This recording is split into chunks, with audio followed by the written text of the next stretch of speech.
Friends, thank you very much for joining us. Great to have you with us. James, very good to see you. Good to see you too, Ian. Yeah. How have you Yeah, been today? I've been well. I've been out in the garden amongst other things, bit of sunshine, and in a week's time we've got our garden trail. Our garden's open, so we're all getting geared up for that. Right, so lots to get ready. Yeah, Yeah, fair you've enough. got an open garden trail next week, but you're not opening your garden. Well, I'm not, but I am going to visit other people's gardens because it's the ultimate nosy Parker thing, isn't it? It Really, really is. It really yeah. is. Now, speaking of being nosy Parkers, there's four things we love our viewers to do, aren't there? Yes. Well, we'd love you to like the videos. Click like Great. on YouTube. We'd love you Yep. to share the videos on the social media. On social media, yes. Yeah. We'd love you to subscribe to our channel Yeah. Very good. and get the That's right. email notifications. Yeah. And we'd love you to comment, especially Yes. actually on the Yeah. videos. Yeah. Yeah. Yeah. Um, and if I might say so, thank you to all of those who said last week that I didn't look a day over 50, which Yeah. was very That was very appreciated. impressive, I wasn't know it? It was. it was. I noticed they didn't say anything about you, Ian, but there we are. I'm not going to take that personally, James. No, no, surely I'll you're let not. you. I'll let you bag those points. Okay. Is it? Now, James, we're at a quite interesting point in the lectionary, aren't we? For a couple of reasons. We are, because we're in ordinary time, and because ordinary time is sort of flexi time, it means that the passage from the Gospels doesn't always sync up each year with the same No. liturgical Sunday. So we're on Trinity 2 this year, and we're on Mark 3:20 to 35. Which By another 3 years year's, ago we had in Trinity 1, but there we it go. was in 21 exactly. So Yeah. it can be different. There can be Yeah. little variations here. So, but anyway, Mark 3:20 to 35, we're continuing these passages in Mark's Gospel, which is fantastic. You get a bit of continuity at this time Yeah. of year, been to build up that sort of sense of what Mark's concerns are, how he tells the story, what his clever little devices are, and we'll see a couple of those, I think, in this one. We This will. passage today. Now, this is a season where people quite often, even if they're committed to the lectionary during the sort of proper seasons, in ordinary time, some people might go off and do their own sort of sermon series on different themes or bits of it, which I think is a bit of a shame in the sense that, as you say, here we've got this lovely long exposure to Mark's Gospel, or Yeah. the Gospel according to Mark. And so, folk doing sermon series might miss out. So why not do a sermon series on Mark's Gospel and follow the lecture? Exactly. And actually, the lectionary in ordinary time does lend itself to this because it does provide a track with continuous readings, both in the New Testament and the Old Testament. So, yeah. Now, let's go straight into the passage. We've got starting at Mark 3:20. As a good habit is to say what's just gone before. A bit of a gap between our last passage, which is about the healing of the man stretching his hand out. Then he withdrew and a great crowd followed. Now, what's interesting here, and then he's got the disciples coming. Now, and this is where in Mark's Gospel he has the appointing of the 12. Now, that in one sense, that's interesting for this passage because we see several themes. One is that of crowds, another is about discipleship, and a third one is about conflict. Yes. And we of course, obviously last week we had the theme of both crowds and conflict. And we get the same again here, don't we? We do. And it's interesting in the last verse 19, we also get this comment, and Judas Iscariot, who betrayed him, is the last in the list of the disciples. Yes. Now, this is really interesting because I think that theme of betrayal actually comes into our passage today as well. So it might be interesting just to reflect on that. Yeah. Okay. Well, we begin with he went home. Now, it's interesting. It just simply says he went oikon. He went into a house. Yeah. But I think I'm looking at the ESV and I haven't got the NIV in front of me, but I think the common way of translating it is going to his home. That is the place in Capernaum which he's established as his sort of operating base, isn't it? Yeah. All the main translations seems to ESV and URSV both say home as opposed to house. Yeah. And immediately you get the theme of the crowds gathering. Now, that's a funny little phrase that follows this. In the other parallel passage in Luke and Matthew, it says that there was no they couldn't do anything. Here in Mark, they could not even eat. So it's an interesting little sort of eyewitness detail. You can imagine that, if Mark is talking to Peter, Peter's going, blimey, we were really hungry. We didn't have a chance to even break bread. Yes, there's definitely a sense in Mark, isn't there? The crowd can be a problem. They get in the way of various things. And here I mean, literally, it says in the Greek, it says actually they could not even eat bread, doesn't it? Yeah, it does. Yeah. So I think that's omitted in a number of the translations. Yes. But of course, that's just it's a colloquialism for eating, really, essentially. It is, and just another little hobby horse. We in all on the Gospels we talk about breaking bread. I mean, I think people immediately leap to sort of making it sacramental and say, "Oh, this is all about the Eucharist." No, breaking bread was the normal way expression for sharing a meal together, sharing food together, because bread was just a staple. Yeah, yeah. And then we've got this. Well, we've got the introduction of this episode because, of course, here in this passage we've got fantastic example of Mark's intercalation. We have. It's one of the classic. James, you need to explain about intercalation for those who aren't familiar with the term, because just saying that to make me sound proper, you know. Yeah, so it's when Mark, it's when someone puts together two stories are woven into each other, and Mark is famous for this, often called sandwiches or dovetails, colloquially, as it were. So he starts telling one story, then he tells another story, and then it goes back to the first story. And often this is essentially a kind of thematic thing. And what's really interesting about it is he does this in order to help us understand something more profound than simply the stories on their own. So the stories help each other, as it were, to bring out the meaning. And I think what we have in this particular passage is we talk about the family, Jesus' family, his biological family, and then we have this controversy with the scribes from Jerusalem, and then we go back to the family. So we've got the bread is the family, the jam are the scribes, and the controversy about Beelzebul. Okay. Yeah. So you're using bread for the sandwich. We've already talked about breaking bread, so that's I'm sorry. No, it's going to really confuse everybody now. But anyway, think of a jam sandwich or something like that. Yeah. Okay. Fine. Great.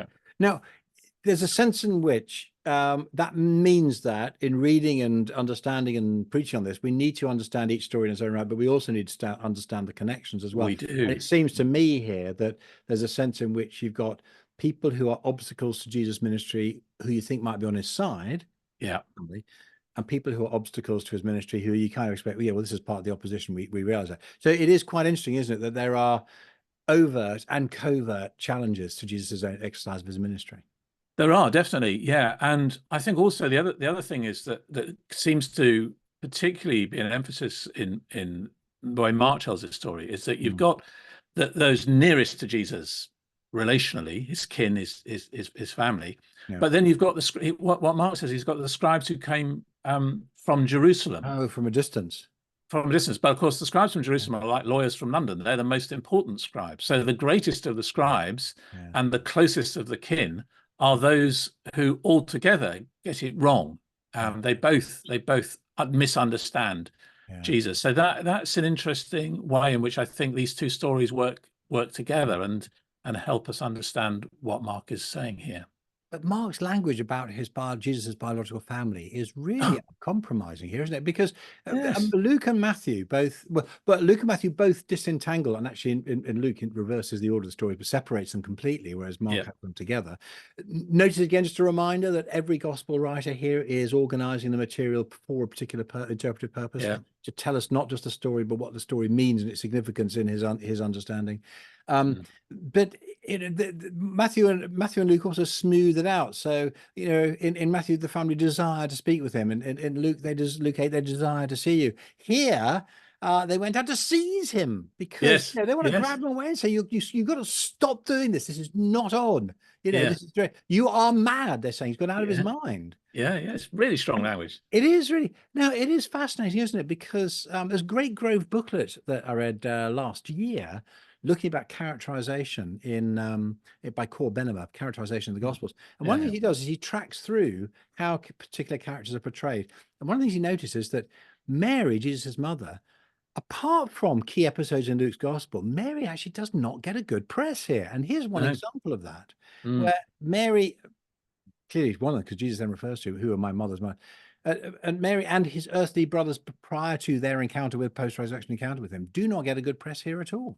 No, they don't. No, and I think we've noticed this before, but quite consistently in Mark's Gospel. That this is what happens. So I mean, one needs to divest oneself of any sort of notion that because these people grew up with Jesus and he grew up with them, they had some profound insight through that, Yeah. of knowing who he really was. They, in a sense, they stand with us. We're all in the same boat when it comes to making our decision about who Jesus is, Yeah. and deciding. And of course, that's also a theme of this passage. Yeah. Excuse me. It also comes down to, I mean, Jesus at one point says this parable saying a prophet is never received in his own town. And as it Indeed. were, the family even closer, are even less able to see it.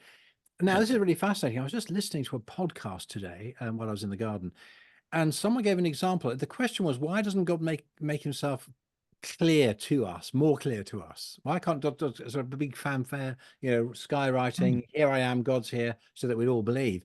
And what was really interesting, this person said, well, I had an interesting experience that I had a problem with my leg and I was prayed for. It's kind of classic, prayed for. And my leg was here. I could see it in front of me, my leg being healed. And that for me was the moment I came to faith. He said, but what's really interesting is my mother told me a story about how she'd prayed for the mother of a friend of mine who'd also experienced healing and didn't come to faith. Yeah, miracles don't hack it. That's the point, really, isn't it? And it's a And really interesting. you can be close up and Yeah, personal, but yeah. still not make that decision of faith. Exactly, and of course that's precisely what the scribes say in this passage. Yeah. They say they're not denying that he does the miracles. They're not denying the power that he has. They're That just is arguing about interesting. where it comes from. That is interesting. And actually, what's really interesting, of course, Jesus says that's a serious problem, which we'll come on to. Yeah, we will. Now, just going on to that, one on verse 22. Sorry, it does take a while to go through these. I mean, just Mark's verses are very compressed. The story is They long. are, yeah. The scribes who came down from Jerusalem, here's an interesting thing. They were saying, now, I don't know what the commentators say about this, but I've just noticed that here's an imperfect tense Mark's using. And actually, the same was in the previous section last week, where they were saying about the fact Jesus is healing on the Sabbath. And it seems to me to hint that Mark is saying, look, this is an ongoing dispute. This isn't just, here's a time, they say this, blah, blah, blah. They said, look, No. this is the ongoing situation. There's a whole attitude here, which is continuous. Yeah. The word Beelzebub is weird, isn't it? In verse, And it is, and it's difficult to know precisely what it references in terms of looking at it in the literature, I think. I don't think the term occurs outside the Gospels, does it? Not outside the Gospels in the New Testament, no. No. There are similar words in the Old Testament, but they're not precise connections. So, yeah. That's a bit of a mystery, isn't it? Yeah. But again, it's just really fascinating to notice that in contrast to magicians and exorcists in Jesus' day, I mean, we saw this in the episode last week, but it is interesting that there is no use of spells or incantations or physical manipulations. So, there's no sense in which Jesus, in doing these things, is offering a kind of performance. And it's also interesting. We didn't talk about this last week. It's also interesting, isn't it, that in these things, in the deliverance ministry and in the healings, whereas other people would invoke the power of God and say, and pray to God to heal. Yeah. None of that. Jesus simply, there's a simple word of command. He just does it on his own authority, and this is the thing I think which is so arresting, isn't it? For those around him at the time, but also for us as we read it. Yeah. Interesting to note that this is interesting. So they are saying this. I don't just notice this detail. Verse 23, he called them to him. Yeah. Now that's really interesting, isn't it? Because that's a phrase which Mark uses quite regularly. And I think about 8 times actually. He does it in the gospel, and each time he does it, there's a sort of solemn pronouncement that he's going to make. So it's a sort of listen up. It's not quite to the weight of a amen, amen. No, I say to you, but it's getting. He does do that a few verses and he later. does that later on. Yeah. But it is definitely a situation where he says, basically saying, "I've got something important to say. You need to gather around, listen up." Jesus is not British and stiff upper lipped, and he does not engage in passive aggressive conflict aversion. So I mean, this is fascinating. They're over there and they're chuntering amongst themselves. Blah, blah, blah, look what Jesus. Jesus knows what's going on. He says, "You lot, come over here. Yeah. You got something to say? Say it to me. Yes. And he actually lances the boy, or he actually sort of confronts them with their It opposition to the does. conflict, doesn't it? That is, It absolutely he does. he really, Absolutely. he really is not conflict averse at all. Not conflict first of all. And I think what's really interesting is the way he addresses the issue. Yeah, Where are these miracles coming from? yeah, It's actually, and this is something that I think we really, really need to hear today. It's basically a simple, rational argument. yeah. Doesn't make So sense. it's a straightforward, Yeah. rational argument. Now, we're in a kind of culture now where rational argument is somewhat, Mm, undervalued by people, mm, isn't it? But mm, actually, this is mm, absolutely straightforward. If a kingdom is divided against itself, that kingdom mm. cannot survive. Yeah. I'm tempted to plunge in with some examples of that. I don't know. It would be very tempting, wouldn't it? Well, here, let me give one general example. Now, there may be a particular application to this, but here's an interesting example. Suppose that a historic understanding of a controversial issue, people now say, that may be what the Bible says, but now we know that's damaging, hmm, and God is leading us to a new understanding. Now, what I find interesting about that is to say to people, hang on a second, if you say God is leading us to a new understanding, which is compassionate, you're also saying that God was the one responsible for the old understanding, which he's now revealed hmm, is wrong. So now you're saying that the harm that previous understanding did was also God's. yeah, Therefore, God did the damage. yeah. No, man. Yeah, sorry, that's just a little That's a sort of example. problem, isn't it? With which this rational argument of Jesus exposes, really. Yeah, You know, yeah. yeah, precisely. I think it's also yeah, it is a fascinating idea. This house, the house divided against itself, It's a isn't very it? memorable phrase, isn't it? Yeah, it is. It is very memorable. I mean, we are in the middle of a general election campaign here in Yeah, England, aren't we? yeah. Amazingly. In Um, Britain, actually, changed. sorry, in Britain. Sorry, I just Yeah. do apologise. Um, but our American listeners are also in the middle of an Mm, election campaign. So yeah. there's quite a lot of elections around the world Yeah, at this moment. yeah, yeah, But one of the main parties in England is a house divided against yeah, itself, yeah. and it looks very much like it's going to fall. And that's a really it's It is. so at the rational level, we Jesus is appealing to something that we know universally to be true, um, It is. that's here. And Yeah, here's the other thing, that this is so memorable, and it's so, and it's formed, found its way into culture and so on. And, yeah, and of course, one of the great observations about, are the gospel writers reliably transmitting Jesus' teaching? And one of the perennial observations, I think C.S. Lewis might make this point. I can't remember. But if the gospels are not recording the teaching of Jesus, suddenly these unknown, obscure Jewish writers who we don't know much about create some of the most brilliant and memorable teaching the world has ever seen. yes, It exactly, really, it really exactly. is. So, Yeah, and as yeah, again, he repeats it threefold. So, twice as mm, an example and once as an application. How a kingdom yeah, divided, a house divided, Satan can't rise up against himself. yeah, Or he cannot stand. But then he goes on this fascinating phrase: yeah, no one can enter a strong man's house and plunder his good unless he first binds the strong man. Well, of course, that then forms the title of this book by Ched Myers about political mm, dimensions of Jesus' mm, ministry, deliverance ministry. Then he may indeed plunder the house. But of course, well, first of all, rather startling, Jesus is portraying his ministry of deliverance like a burglar breaking into a house. yeah, Well, I mean, it does that sometimes. He says, I'm like a thief in the night coming quickly on his return. So, but of course, the other question is, well, who is strong enough to bind Satan? yeah, yeah, yeah. Absolutely, And there's and only one. there's only one person, and it's interesting, isn't it, that the idea of being bound or seized is also something that links these two, the two stories of the sandwich here, because the family try to Oh, they're seize trying to him, seize him. bind him, don't Yes, they? they are. And Uh, here, he's talking Yeah, about yeah, binding the strong man. yeah. So Jesus is not bindable, No, but he does bind.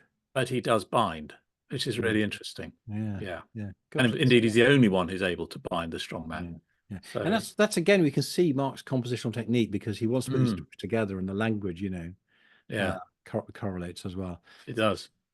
Then we get it. So, sorry, stating the obvious. If only God combined, and Jesus bind Satan and Jesus bind Satan, then again he's making a big Christological claim. Sorry, just to flesh that out, listeners. Yes, yes, indeed. Yeah. Then we do get the Amen saying, and of course this thing Yeah. about the unforgivable sin has had a lot of theological and pastoral ink spilled over it. And it was, I do remember a day when it was kind of de rigueur to sort of have anxiety about, have I committed the unforgivable sin? And yes, and we used to say to people, well, if you're worried about it, then you haven't. Yeah. But actually, I mean, I think we need to read this. I mean, if sometimes you can read this passage, you think, where's that come from? Is that a saying that's been inserted by Mark randomly? But of course, actually, it's not. It entirely relates to what's just gone before. So if you have assessed the motivation of Jesus's miracles, or the source of Jesus' miracles, as evil rather than good, then that's the problem that's unforgivable, because you haven't been, if you don't have the capacity for whatever reason to discern between good and evil, then you are essentially beyond salvation. That's the problem. And that seems to me to be the connection which we need to kind of hold on to here. And I think this is not an academic matter. I mean, I think it is a serious matter for us in our culture, where our culture is saying quite a lot of things that Christians believe are not good, are considered to be evil, as we move away from a Christian Western influence. So and it's there's a sense in which then when you do that, you actually begin to close yourself off from the You do. possibility of encountering God. You do, because you've actually got to you've either got to trust that Jesus is the one sent from the Father, or you decide as the scribes were deciding that he's of the evil one. That's a major issue. Interesting, again, the mention of the Holy Spirit. I mean, the Holy Spirit isn't prominent in Mark's gospel. No, it's not. I mean, unlike Luke is almost present in Luke. But interesting at the association with the Spirit with deliverance, because elsewhere, now I think not in Luke, but not in Mark, but in Matthew and Luke, there's a saying which is that if by the finger of God I have delivered demons, then the kingdom of God has come amongst you. But then Matthew has it by the Spirit of God. So again, there is this association with the action of the Spirit in Jesus, in deliverance ministry. Now, interestingly, Ben Witherington, his commentary, he sort of draws a whole line under this by saying, clearly, this whole discussion is about something which could only be true during Jesus's ministry. For we are not talking about blasphemy against the risen Lord, but rather against the Spirit who empowered Jesus to act whilst on earth.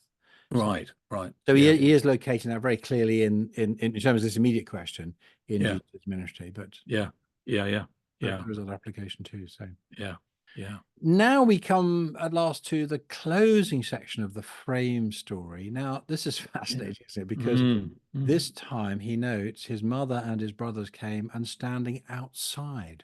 Such a significant phrase, repeated in the following verse as well. So extra emphasis, I think. Mothers and brothers are outside.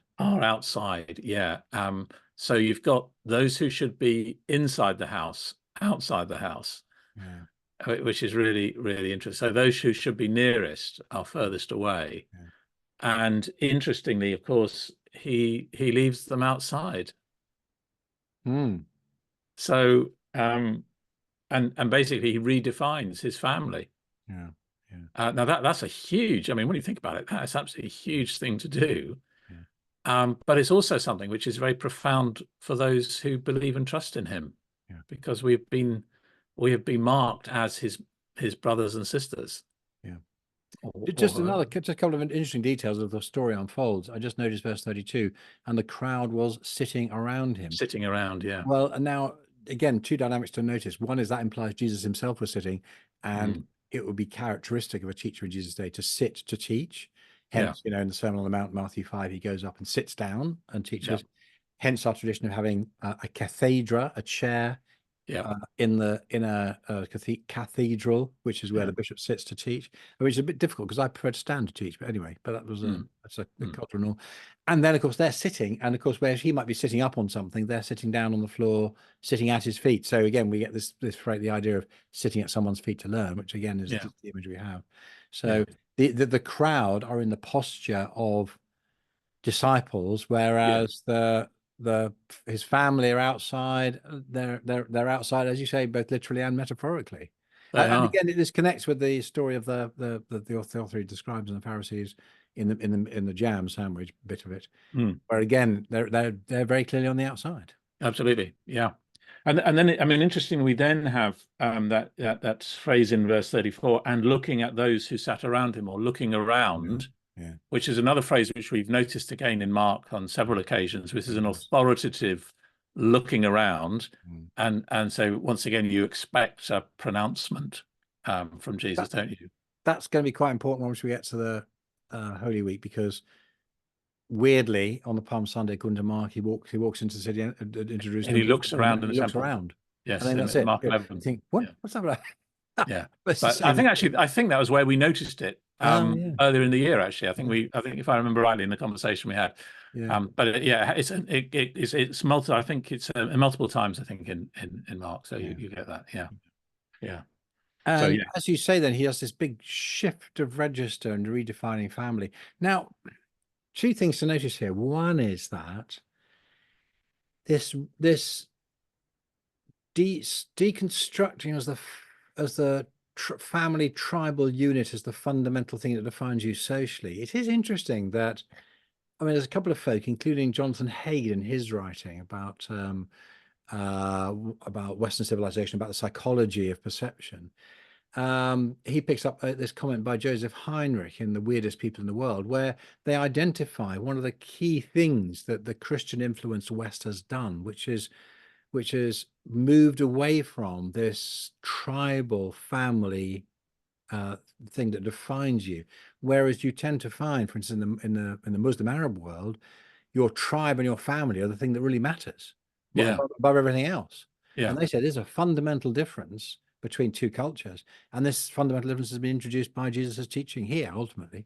yeah, yeah. Isn't that interesting? Yeah, Mm. yeah, So we can associate with others with common cause, and that common cause, certain common causes, the gospel, will actually transcend our family and our tribal loyalties. yeah, yeah, yeah. But the other thing which is really fascinating is that outside are his mother and brothers. Yes, He then says, who is my disciple? yeah, Surround them. yeah, Whoever does the will of God, he is my mother, my brother, my sister, yeah. and my mother. And that highlighting of the term for women as disciples seems to be quite deliberate.